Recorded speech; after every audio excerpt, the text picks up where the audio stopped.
कि यहां पर यत्र नार्यस्तु पूजयन्ते रमन्ते तत्र देवता कहा गया है। जहां नारी का पूजन होता है वहां देवताओं का वास होता है। अरे छोटी छोटी बच्चियों का पूजन करके नवरात्र में आहार ग्रहण किया जाता है।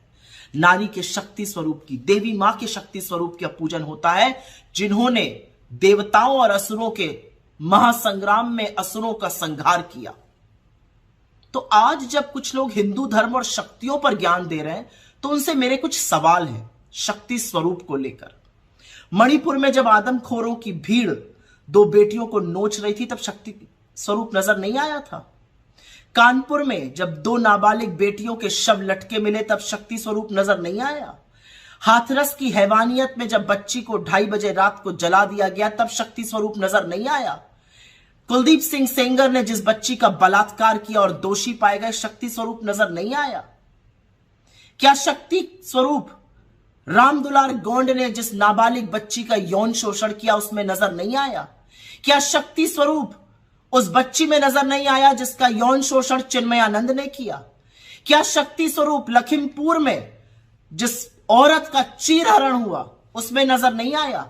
क्या शक्ति स्वरूप अंकिता भंडारी में नजर नहीं आया जिसके साथ यौन शोषण के लिए जबरदस्ती की गई और उसके बाद उसकी हत्या बीजेपी के नेता के बेटे ने कर दी? शक्ति स्वरूप उन बेटियों में नजर नहीं आया आपको जिन्होंने इस देश का मान बढ़ाया पर उनको बूटों के तले रौंदा गया और आप आरोपी को संरक्षण देते रहे?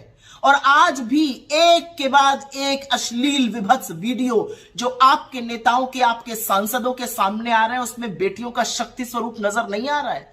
अरे आपका पूर्व मुख्यमंत्री पॉक्सो का आरोपी पाया गया, 17 साल की बेटी के साथ यौन शोषण की बात, तब शक्ति स्वरूप नजर नहीं आया। शक्ति स्वरूप की बात तब कीजिएगा जब इन बेटियों के गुनाहगारों को सजा दीजिएगा, उनको संरक्षण नहीं दीजिएगा। असलियत तो यह है कि इस देश का एक खोखला प्रधानमंत्री है, वो कायर है, वो डरता है। उसके रिमोट के पीछे जो शक्तियां उसको संचालित करती हैं, जब उसकी कलई राहुल गांधी ने खोल दी तो ये बौखला गए, घबरा गए और उसके बाद दुष्प्रचार करने लगे। जवाब आपको एक देना है, रिमोट कंट्रोल के पीछे से संचालन कौन करता है और बेटियों के आरोपियों को संरक्षण आप क्यों देते हैं?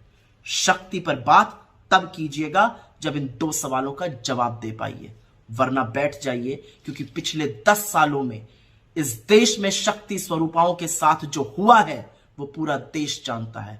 आपका रिपोर्ट कार्ड यह है कि इस देश में हर घंटे 4 बेटियों के साथ बलात्कार हो रहा है।